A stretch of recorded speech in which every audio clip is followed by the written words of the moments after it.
Welcome to all in one zone. Hello viewers, இன்னைக்கு நம்ம சளியை எப்படி விரட்டுறதை பற்றி பார்ப்போம். அதாவது நெஞ்சு சளி, மார் சளி வந்து அடிக்கடி நமக்கு ஏற்படும். அதாவது இந்த during this pandemic season, corona சீசனில் நமக்கு சளி ஏற்படும். அந்த சளி வந்து நமக்கு சேராமல் நம்ம எப்படி பாதுகாப்பது, அதை பற்றி நம்ம பார்க்க போகிறோம் இன்னைக்கு. அது வந்து நம்ம ஈஸியான ஒரு கஷாயம் வைக்க போகிறோம். நம்ம இன்னைக்கு அதை நம்ம பார்க்கலாம். இன்னைக்கு நம்ம எப்படி செய்ய போறோன்றத பார்க்கலாம். வாங்க நம்ம தோட்டத்துக்கு போய் பறிக்கலாம். முதல்ல நம்ம வெத்தலையை பறிக்கலாம். வெத்தலை கொடி பாருங்க எவ்வளவு அழகா வளர்ந்துருக்கு எங்க வீட்டுல. வெத்தலையை நம்ம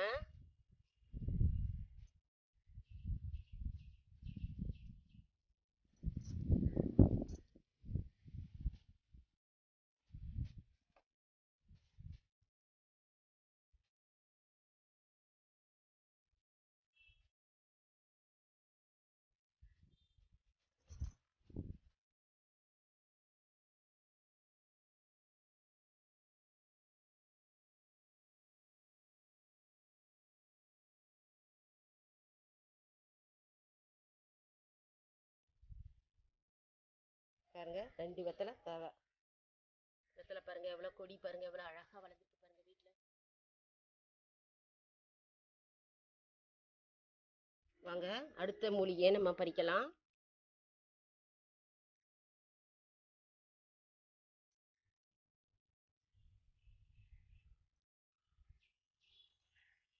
வாங்க நம்ம கற்பூரவல்லி பறிக்கலாம். கற்பூரவல்லி எவ்வளவு அழகா வளர்ந்துருக்கு பாருங்க.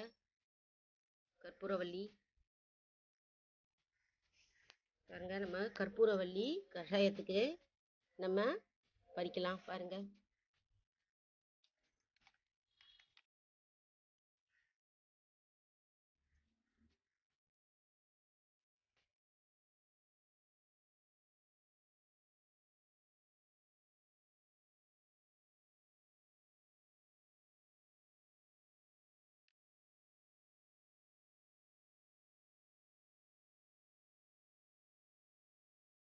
கற்பூரவல்லி பாருங்க.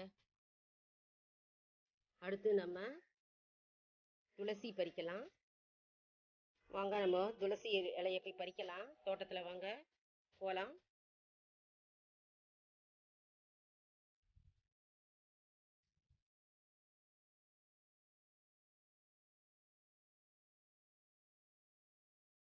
துளசி செடி கிட்ட வந்துட்டோம். நம்ம துளசி செடி, துளசி இலைகளை பறிச்சுக்கலாம். நம்ம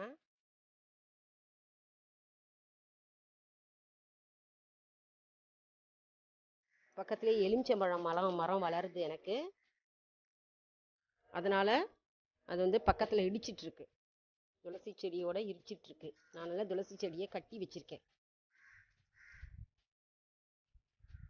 ஏன்னா அதோட கிளைகளை வந்து இங்க போகுதுன்ட்டு.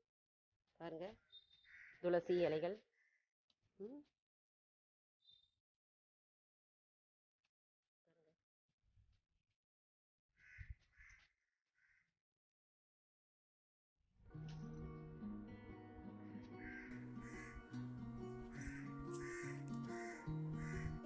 பச்சை பச்சேர்னு இருக்கு பாருங்க. பார்க்கும்போதே இவ்வளவு மூலிகை பொருள் நம்ம தோட்டத்திலிருந்து பறிச்சுட்டு வந்திருக்கோம்.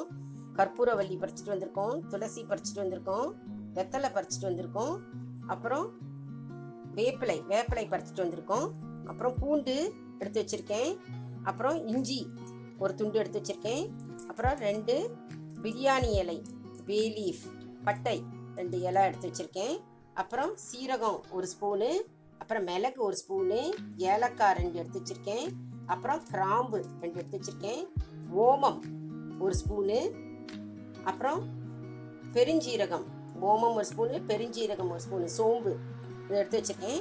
வாங்க நம்ம வீடியோக்குள்ள இதை எப்படி செய்யறதுன்றது பார்ப்போம். அதுக்கு முன்னால நம்ம சேனலை யாரும் சப்ஸ்கிரைப் பண்ணாதவங்க இருந்தீங்கன்னா சப்ஸ்கிரைப் பண்ணுங்க. உங்க ஃப்ரெண்ட்ஸ் அண்ட் ரிலேட்டிவ்ஸ்க்கு ஷேர் பண்ணுங்க. தவறாம உங்களோட கமெண்ட்ஸை எனக்கு தெரிவிங்க. வாங்க நம்ம செய்முறை விளக்கத்தை பற்றி பார்க்கலாம். ஸ்கிப் பண்ணாமல் ஆரம்பத்துலேருந்து நீங்கள் பார்த்தீங்கன்னா தான் அப்போ தான் வந்து இந்த கஷாயம் எப்படி போடுறதுன்னு உங்களுக்கு புரியும். இல்லை நம்ம இதோட யூசஸ்லாம் என்னென்னு பார்த்துடலாங்க. முதல்ல வந்து வெற்றிலையை பற்றி பார்த்துருவோம். வெற்றிலை வந்து எதுக்கு யூஸு, இந்த வெத்தலை வந்து நமக்கு எதுக்கு யூஸு, வெத்தலையை ஏன் போடுறோம் நம்ம இந்த கஷாயத்தில், எதனால் போடுறோம்? இந்த வெத்தலை சேர்றதுனால சளி வந்து கோழையாக இருக்கிற சளி வந்து இலகும். மார்சளி இலகி கரைச்சி கொண்டு வருங்க. இது ஆஸ்துமாவுக்கு ரொம்ப நல்லது, அலர்ஜிக்கு ரொம்ப நல்லது, அல்சர் இருந்தால் கூட நல்லது. அதனால் நம்ம இதுக்கு வெத்தலை யூஸ் பண்ணுறோம். அடுத்தது மிளகு. மிளகு நம்ம எதுக்கு யூஸ் பண்ணுறோம்? மிளகு வந்து நமக்கு உடலில் சேரும்போது வந்து உடலில் இருக்கிற வந்து நச்சுத்தன்மை, அதாவது ஜுரம், விஷஜுரம், காய்ச்சல் அதெல்லாம் இருக்கும்போது நச்சுத்தன்மையெல்லாம் வெளியேற்றும். ஜலதோஷத்துக்கு ரொம்ப நல்லதுங்க, காய்ச்சலுக்கு நல்லது. அதே மாதிரி சீரகம் எதுக்கு நல்லதுன்னா உணவு வந்து செரிமானத்துக்கு நல்லது, அஜீரண கோளாறு இருந்தால் அதுக்கு நல்லது, அதனால் யூஸ் பண்ணுறோம். சோம்பு எதுக்கு யூஸ் பண்ணுறோம்? அது வந்து உடலில் வந்து சளி வந்து தங்கி இருக்கிற இருதயத்தில் வந்து சளி இருக்கிறது வந்து அதை அகற்றி அதை வந்து கொண்டு வரும், சீராக சுவாசப்பையெல்லாம் சீராக கொண்டு வரும். அதனால் நம்ம வந்து சோம்பு யூஸ் பண்ணுறோம்.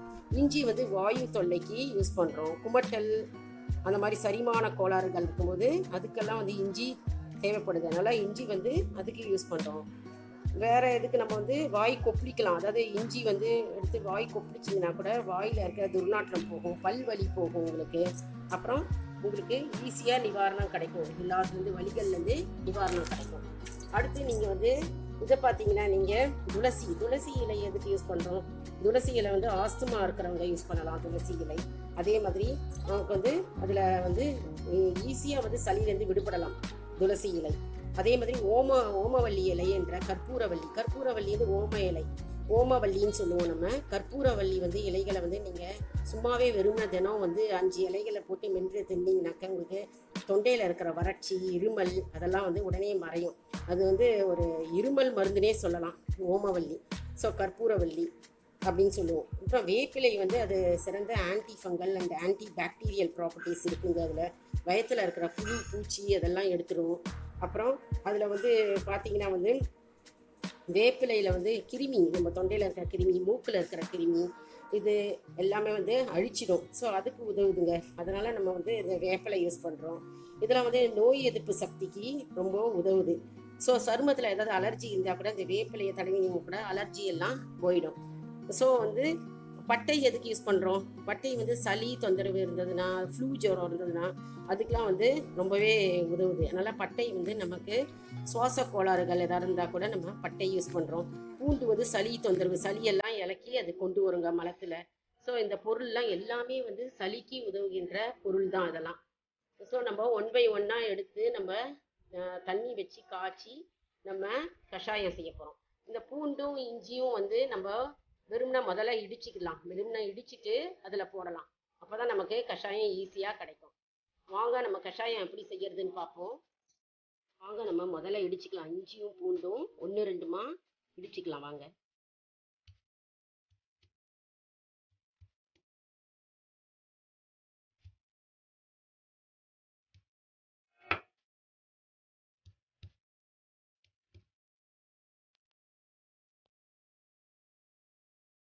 வச்சு அடுப்பை ஆன் பண்ணியிருக்கோம். நம்ம ஒரு பொருளாக போடுறோம்.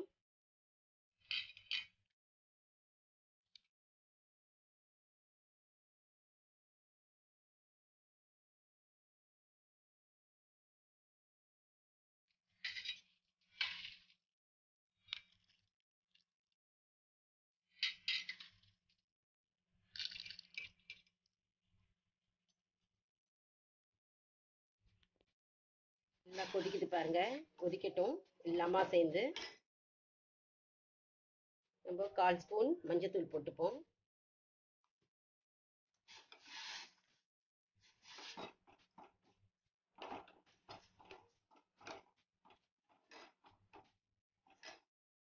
கொதிக்குது பாருங்க, கலர் எப்படி சேஞ்ச் ஆயிருக்கு பாருங்க.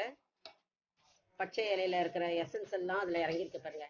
நம்ம போட்டோம்ல வேப்பிலை, துளசி, கற்பூரவல்லி, வெத்தலை, இஞ்சி, பூண்டு, மிளகு, சீரகம், ஓமம் எல்லாம் போட்டோம் பார்த்தீங்களா? பெருஞ்சீரகம் எல்லாம் போட்டதை வந்து எல்லாம் சேர்ந்து ஒன்று சேர்ந்து கொதிக்குது பாருங்க. கலர் பாருங்க, எல்லோயிஷா நல்லா வந்துட்டு பாருங்க. எல்லா எசன்ஸும் அதில் இறங்கியிருக்கு. இப்போ இந்த ஸ்டேஜில் தான் நம்ம வடிகட்டி டம்ளரில் போட்டு வைக்க போகிறோம். இப்போ நம்ம வடிகட்ட போகிறோம்.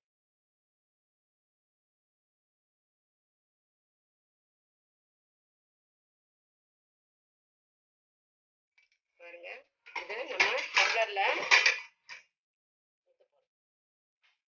இப்போ கஷாயம் ரெடி. இந்த கஷாயத்தை வாரத்தில் 2 முறை அல்லது 3 முறை செஞ்சு குடிங்க. அப்படி இல்லைனா எப்போல்லாம் சளி இருக்கோ உங்களுக்கு செஞ்சு குடிங்க. கண்டிப்பாக இந்த வீடியோ வந்து உங்களுக்கு பயனுள்ளதாக இருக்கும் என்று நினைக்கிறேன். உங்களுடைய மேலான கருத்துக்களை எனக்கு கமெண்ட்ஸில் தெரிவிங்க. அடுத்த வீடியோவில் வேற ஒரு தலைப்புடன் உங்களை வந்து நான் சந்திக்கிறேன். Until then, bye and thank you for watching. If you like this video, give a like, subscribe to this channel and also share to your friends and relatives. Thank you.